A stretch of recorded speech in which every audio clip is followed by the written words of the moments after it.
Le message, il y a quelque chose dans le message du premier ange qui représente pour moi un paradoxe. Et ce paradoxe vient de cette association entre jugement et salut. Euh, D'habitude, le jugement, ça fait peur. C'est pas une bonne nouvelle. Et l'idée du jugement dans la religion chrétienne a été utilisée tout au long de l'histoire, effectivement, soit pour faire peur aux gens, soit pour l'utiliser comme une sorte de vengeance de la part de Dieu contre les ennemis que les chrétiens avaient. Chaque année, presque chaque année, je fais des visites en Roumanie dans des endroits historiques. Et au nord du pays de la Roumanie, il y a des monastères orthodoxes. Et ces monastères orthodoxes sont une particularité qui fait de ces monastères des lieux uniques dans le monde. Ce sont des monastères qui sont peints à l'extérieur, c'est pas à l'intérieur. Vous savez, quand vous entrez dans une église, normalement, tous les peintures dans les églises orthodoxes sont à l'intérieur.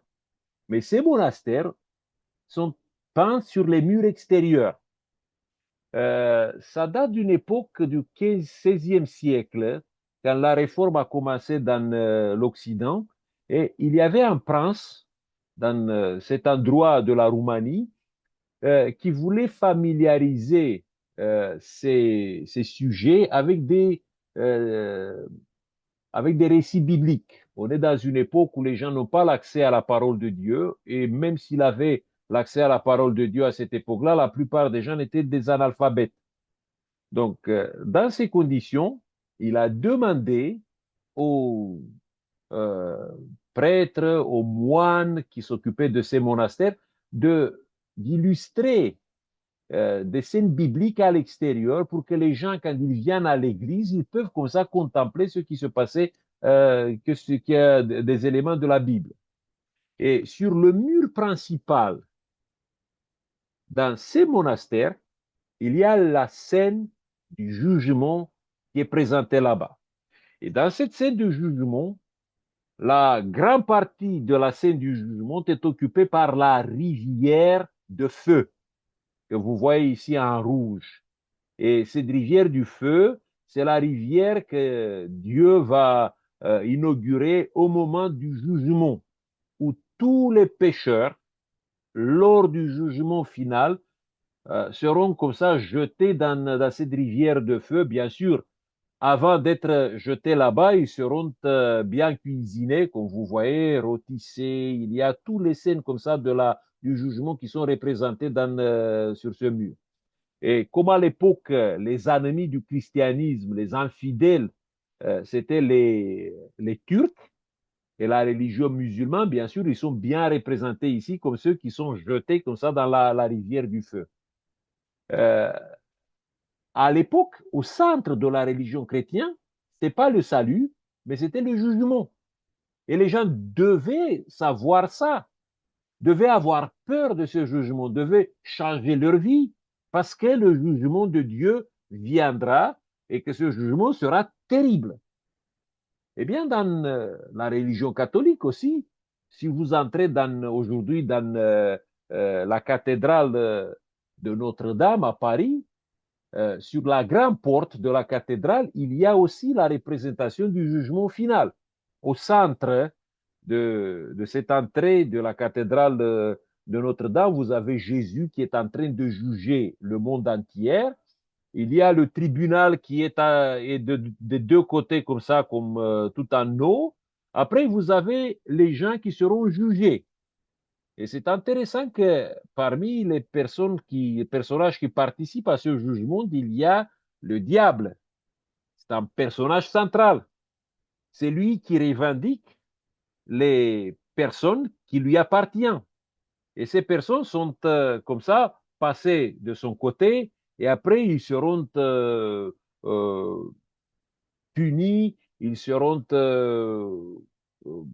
bien jetés comme ça dans la fournaise que le diable il a préparée. Vous voyez ici à droite de l'écran, il y a tous ces gens qui sont enchaînés et qui sont conduits vers l'enfer.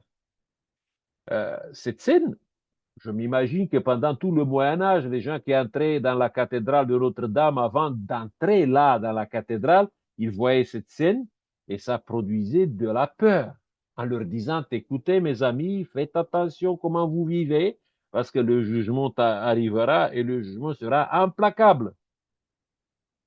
Vous serez de ce côté, si vous ne changez pas dans votre vie, voilà le sort qui vous attend. Et moi, j'ai grandi dans une église adventiste où il y avait le sujet du jugement qui était prêché par plusieurs personnes quand j'allais à l'église.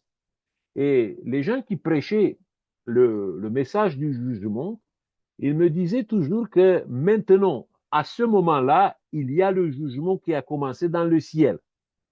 Et peut-être dans ce processus de jugement qui est dans le ciel, Dieu a commencé à ouvrir comme ça les dossiers de tous les croyants.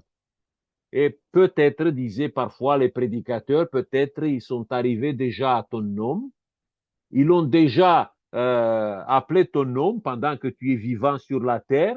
Et si à ce moment-là, quand ton nom a été appelé devant le jugement, si tu as été trouvé comme non en préparé pour l'éternité, si tu n'es pas bon, si tu n'as pas la consistance nécessaire, la consistance spirituelle nécessaire, c'est fini, c'est terminé. Tu peux vivre sur la terre, mais le sort que tu as est déjà scellé.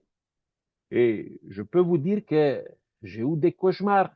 Je m'imaginais qu'à un moment donné, il y a dans les dossiers du ciel là-bas un ange qui est arrivé à la lettre L et ils ont dit Lazare, Lazare Émile, et Dieu a pesé devant le jugement ce qui est pour, ce qui est contre, et il a trouvé plutôt que moi je ne suis pas préparé pour euh, passer l'éternité avec Dieu et déjà, je peux vivre tranquillement sur la terre, mais ma situation a été scellée. Bon, quand on voit le jugement de cette façon, je peux vous dire que j'ai du mal à l'associer avec le salut et à l'associer avec ce que l'Apocalypse dit, que le jugement est une bonne nouvelle. Et ça, c'est le paradoxe, le premier paradoxe que je trouve dans l'Apocalypse ici. Parce que dans la scène qui est présentée dans l'Apocalypse chapitre 14, versets 6 à 7, on nous dit d'abord qu'il y a un messager de Dieu qui vole au milieu du ciel, qui va couvrir toute la terre avec une bonne nouvelle, parce que l'évangélion, l'évangile, c'est une très bonne nouvelle. Eh bien, dans cette bonne nouvelle, il y a une annonce qui fait froid au dos, également pour les orthodoxes, pour les catholiques et parfois pour les adventistes aussi. Parce que nous utilisons souvent le jugement pour faire peur aux gens, pour les pousser à changer, parce que leur sort, maintenant, est quelque chose qui est en train d'être scellé. Le jugement de Dieu est venu. Le texte ne nous dit pas, et le message ne dit pas que le jugement va venir. On dit que le jugement est arrivé, que nous vivons maintenant sur la terre avec un jugement qui est en déroulement. Et si ce jugement est en déroulement, voilà la peur que je vais avoir dans ma vie. Si mon sort est scellé, si Dieu a appelé comme ça mon dossier, il est arrivé à la lettre L ou à la lettre Z ou à la lettre P, je ne sais pas à quelle lettre il est maintenant dans le ciel, c'est terminé, c'est fini pour moi. Eh bien, le paradoxe, c'est qu'on nous dit que c'est la bonne nouvelle. Et comment c'est la bonne nouvelle? Bon, après, si vous explorez dans la Bible, dans l'Ancien Testament, le jugement, il est presque chaque fois quand le jugement est annoncé, est accueilli avec des cris de joie. Par exemple, dans un cantique qui se trouve dans le livre des Chroniques, premier livre des Chroniques, chapitre 16, de verset 33, on peut lire que les arbres des forêts poussent des cris de joie.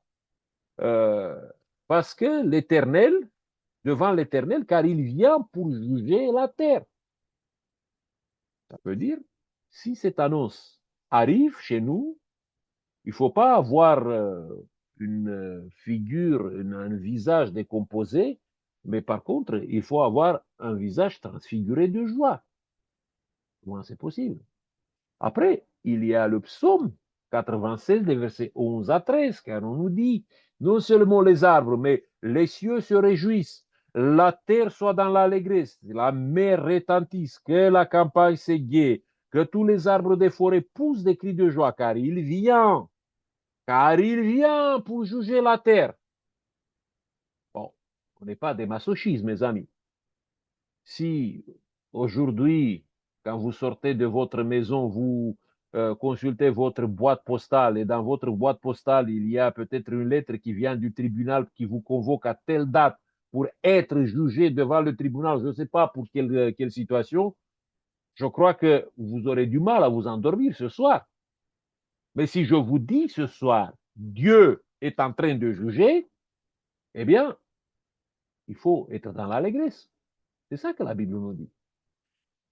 Et un autre psaume, le psaume 98, les versets 4 à 9, on nous dit que nous, les habitants, non seulement la nature, non seulement les cieux, non seulement les arbres, mais vous, les habitants de la terre, chantez à l'Éternel avec la harpe, avec des trompettes au son du corps, que la mer retentisse, le monde et ceux qui habitent éclatent d'allégresse, que les fleuves battent des mains, que toutes les montagnes poussent des cris de joie. Ça veut dire tout ce qui est dans le monde maintenant pousse des cris de joie. Pourquoi?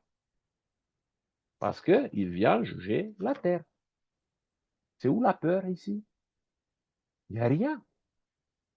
On ne trouve pas dans la Bible des éléments qui nous disent que le jugement doit inspirer la peur. Et ces tableaux que les orthodoxes ont faits sur les monastères, j'ai l'impression que ce ne correspond pas avec le message biblique, avec le paradoxe que le jugement est quelque chose qui est lié à la joie. Et cette annonce du jugement, normalement, ça doit nous conduire vers la joie. Pourquoi? Eh bien, il faut savoir une chose, que le jugement dans la Bible ne correspond pas avec le modèle qui est dans notre tête. Vous savez, nous avons un modèle du jugement qui vient du monde romain. Dans le monde romain, le magistrat, c'était le juge, qui était un sort d'arbitre, qui écoutait les deux parties, la partie qui accusait et la partie qui défendait. Et en fonction des deux plaidoiries, et bien sûr en fonction des faits qui étaient présentés, il décidait de quel côté il devait prononcer la sentence. Mais dans ce type de jugement, c'est lui qui juge, c'est un personnage froid, c'est un personnage qui ne prend aucune partie, il n'est le partisan de personne. Il est là pour te regarder, pour voir si tu es coupable ou non, et c'est en fonction de ces plaidoiries qu'il va tirer les conclusions. C'est comme ça que ça se passe dans nos tribunaux aujourd'hui. Mais à l'époque biblique, dans le cadre du jugement en Israël, les choses avaient un autre déroulement. Et vous trouvez ça très souvent dans la Bible. Les phases du jugement sont les suivantes. Il y a d'abord l'exposition de la réclamation. Donc, vous venez devant un juge, quelqu'un qui a été désigné par la communauté pour éclairer les choses, et vous exposez la réclamation. La question suivante que le juge va vous poser, c'est est-ce que la réclamation est recevable? Et pour être recevable, vous savez que Moïse, il a dit qu'il faut baser une réclamation sur au moins deux témoins. Et il faut apporter ces deux témoins pour établir si l'accusation est recevable ou non. Donc, il y a la deuxième phase, c'était l'examen de la réclamation. Après, il y a une troisième phase qui n'est pas dans le jugement du modèle romain ou du modèle que nous avons aujourd'hui. Eh bien, le juge, dans un premier temps, il n'est pas neutre.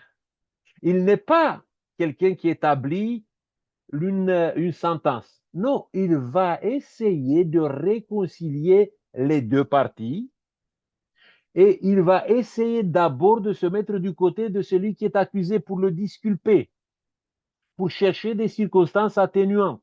La mission du juge, dans ce cadre, dans ce modèle biblique, c'est de trouver tous les moyens nécessaires pour réconcilier les deux parties ou pour justifier l'accusé.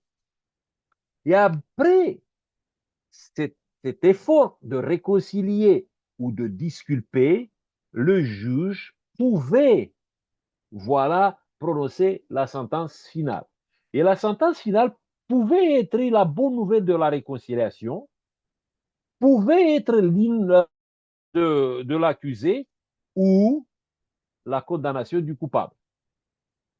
Eh bien, quand vous allez dans la Bible, dans les différents épisodes qui montrent des jugements de Dieu, vous trouverez ces quatre étapes toujours.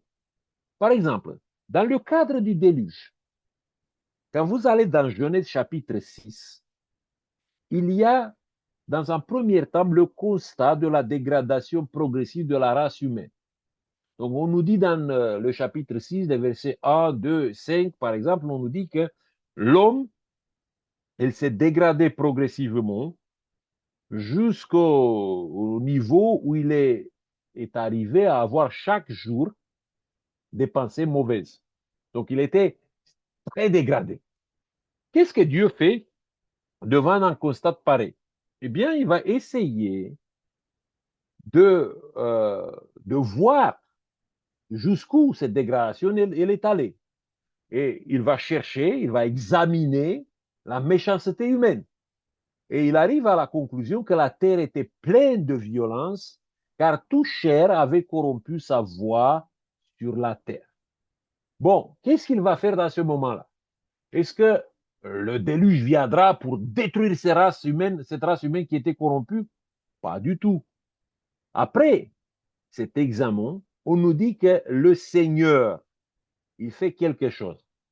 Il va continuer à se battre, mais pas éternellement avec cette génération. Le texte nous dit il donne à son esprit 120 ans pour changer la situation de cette race humaine qui était corrompue, qui est arrivée dans un degré de séparation de ce qui était bien inimaginable. Eh bien, le texte nous dit que pendant 120 ans, l'Esprit de Dieu va combattre avec cette génération. Il ne s'agit pas ici de l'âge que Dieu a donné aux humains. Pas du tout ça, parce qu'on voit qu'après le déluge, ça continue toujours à vivre jusqu'à 500, jusqu'à 600, jusqu'à 400 ans. Donc, il y a toujours des âges assez avancés pour les premières générations après le déluge. Ici, le texte nous parle du combat que Dieu va mener après le constat de la dégradation de la race humaine. C'est la troisième phase du jugement. C'est une action de réconciliation ou, si vous voulez, de cassation. Dieu voulait casser la possibilité de détruire cette race humaine. Et il se donne 120 ans pour se battre. Et il ne se bat pas seul. Son esprit va utiliser la mission de Noé.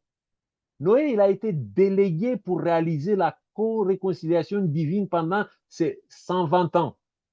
Il va construire, vous savez, l'arche, et en construisant l'arche, il va parler, il va témoigner de ce que Dieu lui a transmis.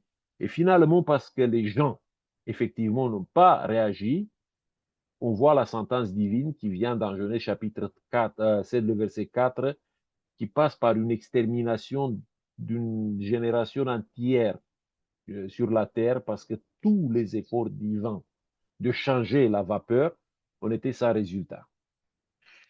Vous avez un deuxième jugement divin dans le cadre de Sodome et Gomorre. Et ici, les choses sont comme dans le cadre du déluge, il y a les quatre étapes. Première étape, il y a d'abord un cri de Sodome et Gomorre qui arrive à Dieu. On nous dit, Genèse chapitre 18, le verset 20. Il y a un signal, il y a quelque chose qui dit que les choses ne vont pas euh, dans la situation de ces villes qui devient de plus en plus corrompues. Après, Dieu il va examiner la situation, il va descendre lui-même avec des anges pour vérifier le bruit venu jusqu'à moi, dit le texte. Et il passe à la troisième phase. Et la troisième phase, il va confier à Abraham la plaidoirie. Il va donner à Abraham la possibilité d'essayer de réconcilier, de trouver une solution pour innocenter celui qui peut paraître, qui paraissait un coupable idéal. Et vous connaissez cette plaidoirie d'Abraham qui est émouvant. Il va essayer par tous les moyens, mais vraiment par tous les moyens, d'arriver à disculper ces villes de Sodome et Gomorrhe. Il arrive à négocier avec Dieu. S'il y a 10 personnes dignes, eh bien, grâce à ces 10 personnes dignes, ces villes seront comme ça épargnées de la sentence que Dieu doit prononcer par rapport à leur corruption. Malheureusement, il n'y a pas les 10 personnes et le jugement, ça se termine avec la destruction des villes corrompues. Dieu a fait tout pour trouver une solution. Il est descendu, il a envoyé des émissaires, il a laissé à Abraham la possibilité de plaider leur sort. Mais il n'y a aucune décence minimale pour sauver ces vies. Mais on a une troisième illustration du jugement divin qui vient dans le cadre d'une autre ville, la ville de Ninive, à l'époque de Jonas. Eh bien, à l'époque de Jonas, on voit qu'il y a une méchanceté de Ninive qui monte, dit le texte de Jonas, chapitre 1, le verset 2, qui monte jusqu'à Dieu. Et Dieu va réagir, il va examiner. Et c'est lui qui est envoyé pour examiner la situation dans ce cas-là, c'est personne d'autre que Jonas, qui est envoyé là-bas, à la fois pour vérifier et aussi pour annoncer la sentence possible de Dieu par rapport à leur méchanceté. Et dans la troisième phase, on voit qu'une action de réconciliation se met en place. Le message est proclamé d'avertissement par Jonas, et dans cette phase de la réconciliation, dans cette phase, voilà, de la réaction du coupable, il y a une réaction qui est surprenante de la part du roi et des habitants. Le roi se répand et il demande à toute la ville de faire la même chose. Et comment ça se termine, ce jugement de Dieu? Eh bien, la sentence est cette fois heureuse. C'est une bonne nouvelle. C'est une sentence salvatrice. Le texte nous dit que Dieu se repentit du mal qu'il avait résolu de le faire. Il ne le fit pas. Donc, la ville a été épargnée. Bon, c'est Jonas qui est malheureux parce que il savait comment Dieu va procéder par rapport à ce jugement. Il ne voulait pas qu'il y ait cette phase, cette troisième phase de la réconciliation. Il voulait que cette ville passe directement à la sentence. Et la sentence, pour lui, après les deux premières phases, c'était la destruction totale. Et il voulait ça. Parce qu'il savait que si la ville va répondre, lors du moment de la réconciliation, au moment où Dieu va chercher d'innocenter cette ville, eh bien, dans ce cas-là, la ville sera totalement épargnée. Eh bien, maintenant, nous arrivons au dernier jugement. Peut-être le jugement le plus important, c'est le jugement du monde, à la fin du monde. Eh bien, il y a des prophéties dans la Bible qui nous disent qu'au fur et à mesure qu'on s'approche de la fin, il y a une dégradation morale progressive de l'humanité. C'est Jésus qui l'annonce, c'est les apôtres qui confirment. On nous dit qu'il y a la disparition de la foi, c'est le refroidissement de l'amour. Euh, les gens deviennent de plus en plus pervers. Et dans cette situation, Dieu doit répondre. Dieu ne peut pas laisser le monde s'autodétruire. Donc, il va répondre par son jugement. Eh bien, la réponse de Dieu, il a essayé d'accélérer, d'examiner la situation. Il y a la proclamation de l'évangile éternel. Il accélère les moyens pour toucher le monde entier par son message.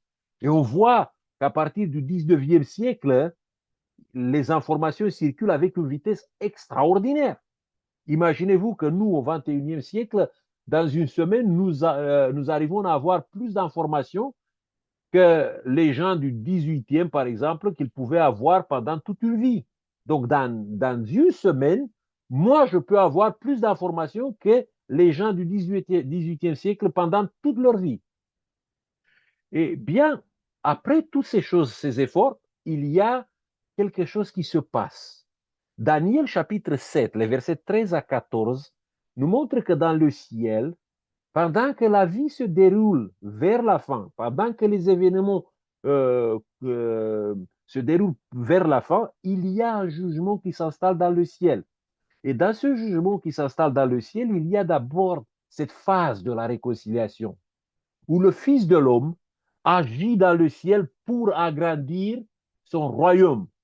Il veut établir son royaume en cherchant partout, dans tous les peuples, dans toutes les nations, dans tous les langues, de chercher des personnes à construire un royaume humain.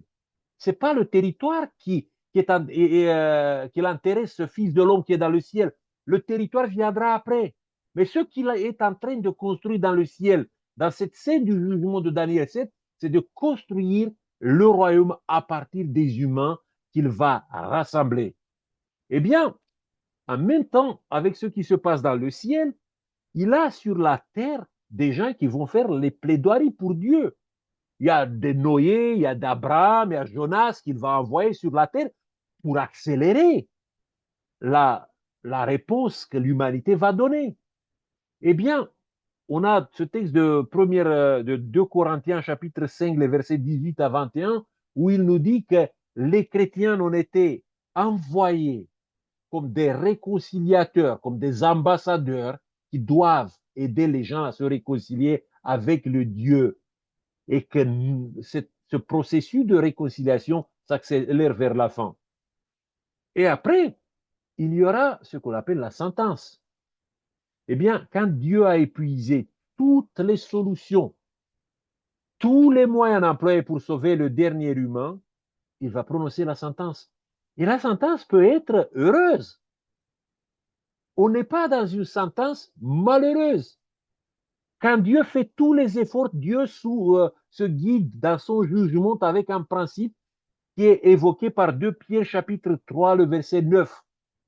Dans les efforts que Dieu fait dans cette phase du jugement, où il essaie par tous les moyens de nous réconcilier avec lui, Dieu veut que tous les humains viennent à la conversion. C'est ça qui détermine les actions de jugement dans un premier temps de Dieu. Seulement quand Dieu va épuiser tous les moyens pour chaque individu sur la terre, c'est à ce moment-là qu'il va prononcer la sentence. J'espère qu'à un moment donné, après tous les moyens que le ciel il va essayer d'utiliser pour nous sauver, que la réponse soit une réponse positive. Et comme ça, notre sentence sera une sentence heureuse. Et c'est ça que Dieu veut avoir de notre part dans ce moment, dans cette phase du jugement qui se déroule maintenant dans le ciel et sur la terre. Dans cette phase du jugement, que le texte nous dit que se déroule vers la fin de l'histoire, il y a un rôle important que Jésus va remplir. Vous savez, vous connaissez ce texte de 1 Jean chapitre 2, le verset 1, qui dit, « Mes petits enfants, je vous écris ces choses, afin que vous ne péchiez.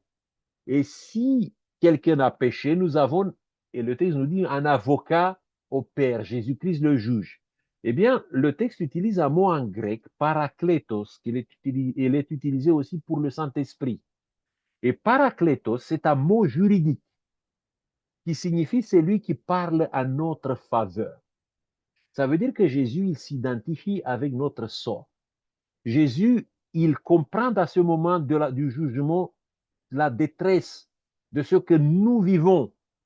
Il cherche par tous les moyens de nous donner des circonstances atténuantes et de changer notre situation. Et quand il change notre situation, il va enlever le poids de notre culpabilité. La première mission du Parakletos, la première mission de Jésus dans son jugement, c'est de nous aider à voir que cette culpabilité qui pèse sur nous peut être enlevée grâce à son intervention. Après, ce mot Parakletos signifie aussi celui qui engage sa réputation. Et Jésus, en tant que paraclète, en tant que celui qui a pris son rôle de médiateur, il est en train de payer la caution pour nous redonner la dignité. Il va faire tout le possible qu'au moment où il va enlever notre culpabilité, il va nous donner tous les moyens pour nous redonner la dignité et la force.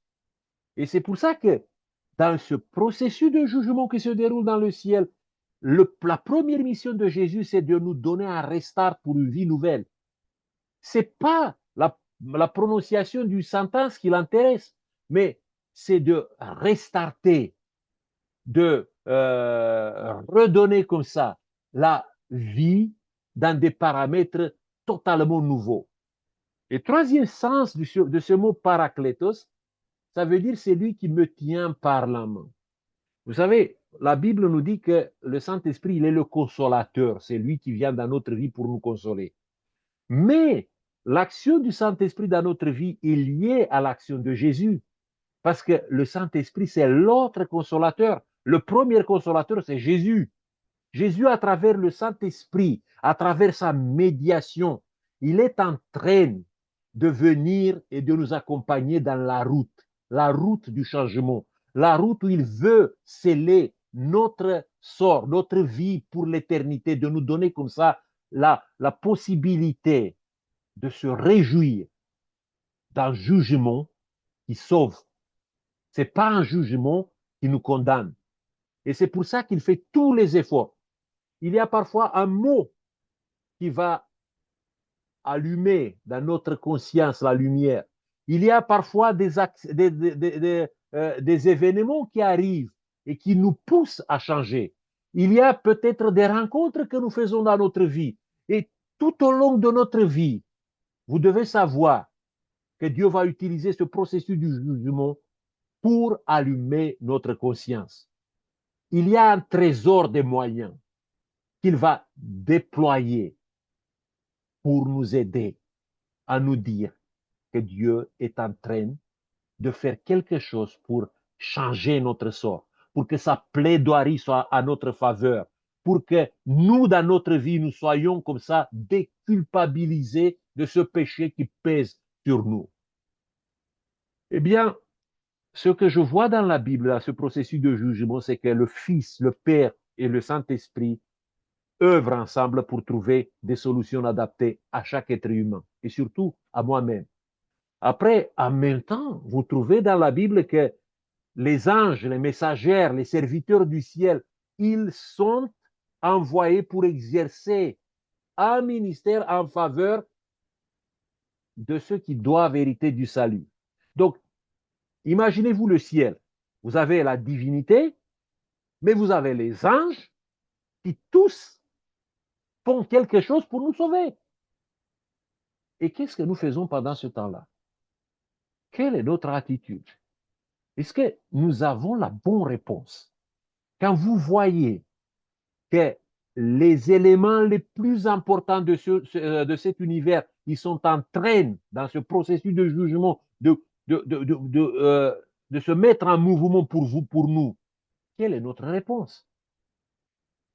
Eh bien, je me rappelle d'un film qui est apparu il y a quelques années, un film qui a été construit à partir de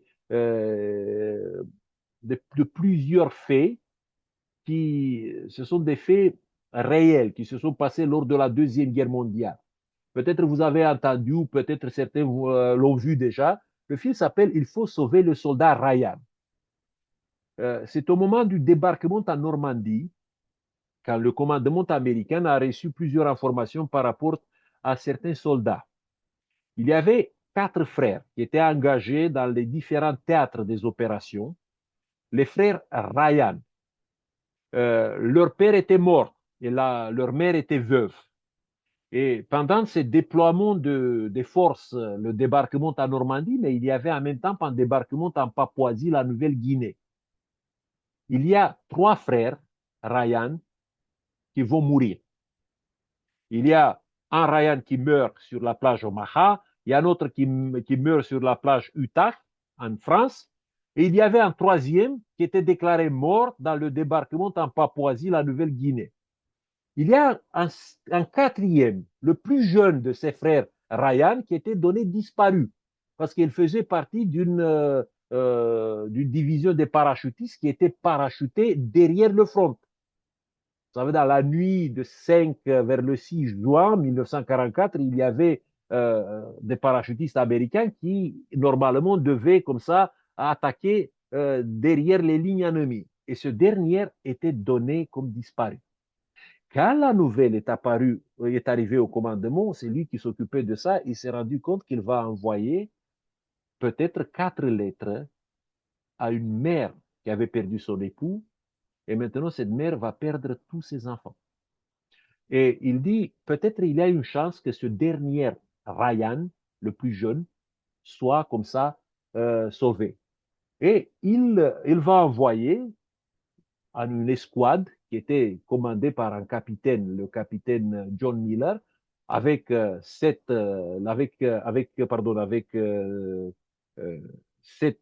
soldats pour chercher où se trouve ce soldat Ryan et pour le ramener sain et sauf. Eh bien, cette action, dans cette mission, il y a 6 soldats de cette escouade qui vont mourir. Parmi ces 6 soldats qui vont mourir, il y a aussi le capitaine John Miller, mais ils vont réussir quand même à sauver le dernier Ryan, le dernier frère Ryan. Et au moment où ce capitaine vaillant, courageux, qui a sauvé le soldat Ryan, il est en train de mourir, il va prendre comme ça Ryan et il dit James Ryan, c'était son nom, fais que ce sacrifice a une valeur. Et il lui dit ces mots, mérite ça, mérite-le. Eh bien, quelques décennies plus tard, ce survivant, James Ryan, il revient là dans le cimetière qui se trouve à Colville-sur-Mer, là où il y avait le débarquement des Alliés. Et là, il va s'agenouiller devant le tombeau de John Miller, le capitaine qui l'a sauvé. Et il commence à pleurer. Et il demande à son épouse, est-ce que j'ai bien mérité? Est-ce que j'ai vécu la vie que je devais vivre pour mériter ce sacrifice? Et sa femme lui met comme ça la main sur l'épaule, que vous voyez dans cette image, et elle lui dit, écoute James, tu as mérité ça. Tu as bien mérité et tu as répondu à ce sacrifice. Bon, c'est une scène émouvante, mais c'est une scène qui me rappelle de ça. Mes amis, on est vers la fin de l'histoire. Et le message du premier ange nous dit qu'il y a un jugement qui a commencé dans le ciel. Ce jugement, ce n'est pas un jugement qui doit nous faire peur.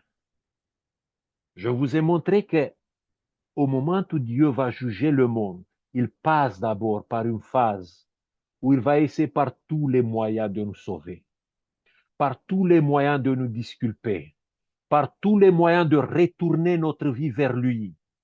Et c'est pour ça que depuis 2 siècles, nous vivons une accélération de l'histoire à notre faveur. Regardez le déroulement de l'histoire de l'humanité. Pendant des siècles et des siècles, le monde a vécu exactement dans les mêmes paramètres. Et depuis 200 ans, on voit une accélération de l'évangile partout dans le monde. On voit une accessibilité aux informations essentielles. Il y a un seul clic qui nous met en contact avec le texte des évangiles. Jamais vu dans l'histoire de l'humanité. Après, il y a des événements qui sont de plus en plus forts, qui nous poussent à prendre une décision. On voit à travers tout ça que le Fils, le Père, le Saint-Esprit se focalisent sur notre destin.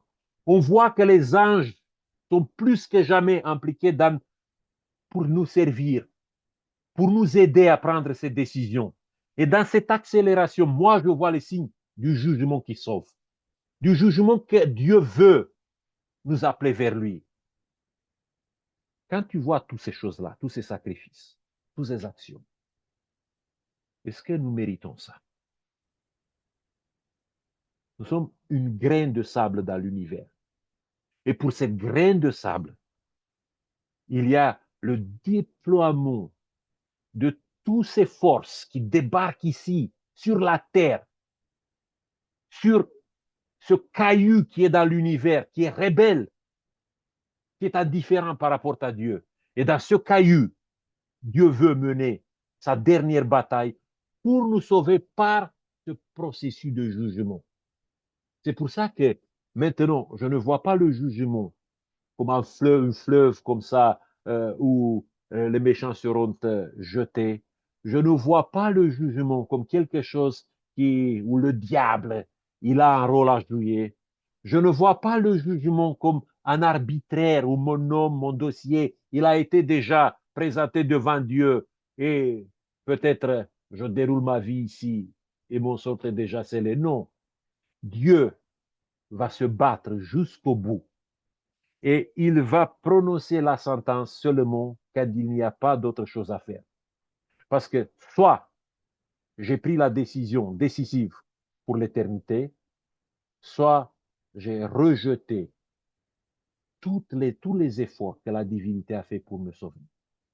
Mais sachez que Dieu ne va pas lâcher personne ici dans une situation difficile tant qu'il n'a pas épuisé tous les trésors de sa bonté.